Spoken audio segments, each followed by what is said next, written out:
बनी इसराइल के दौर में एक ऐसे अल्लाह वाले शख्स का जिक्र मिलता है जिनका नाम था हजरत दानियाल अलैहिस्सलाम।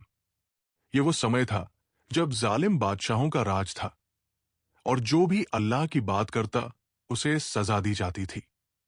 लोग डर के साए में जी रहे थे, लेकिन कुछ नेक लोग ऐसे भी थे जो हर हाल में हक पर कायम थे।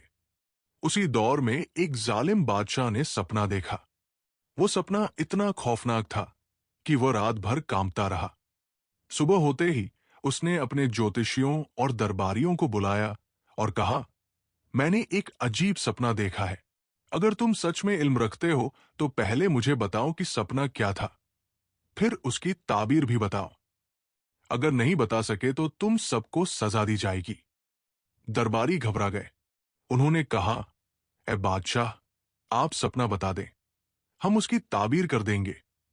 लेकिन बादशाह अड़ा रहा। उसने कहा, अगर तुम सच में जानते हो तो बिना बताए ही बता दो। अब सब खामोश थे, कोई जवाब न दे सका। उसी शहर में एक नौजवान अल्लाह वाला मौजूद था जिसे अल्लाह ने खास इल्म से नवाजा था। जब उसे इस मामले की खबर मिली तो उसने दरबार में जाने की इजाजत मांगी। बादशाह के सामने पहुंचकर उसने इत्मीनान से कहा, मैं आपके सपने के बारे में बता सकता हूं। दरबार में सन्नाटा छा गया। बादशाह ने इजाजत दी।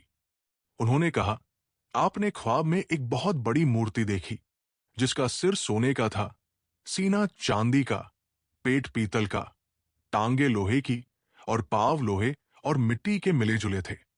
फिर आसमान से एक पत्थर गिरा जिसने उस मूर्ति को तोड़ दिया और वो धूल बनकर उड़ गई। बादशाह हैरान रह गया।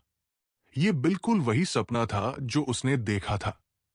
अब उसने ताबीर पूछी।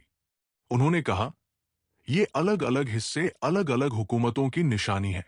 एक के बाद एक बादशाहत आएगी, लेकिन आखिर में सब खत्म हो जाएंगी। बादशाह उनकी बातों से प्रभावित हुआ, लेकिन दरबार के कुछ लोग जलने लगे।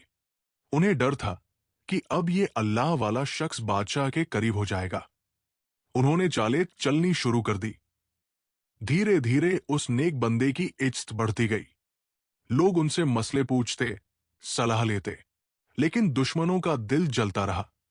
उन्होंने बादशाह को भड़काया और कहा, यह शख्स लोगों के दिलों पर। वीडियो का अगला पार्ट देखने के लिए चैनल को सब्सक्राइब करें, वीडियो को लाइक करें।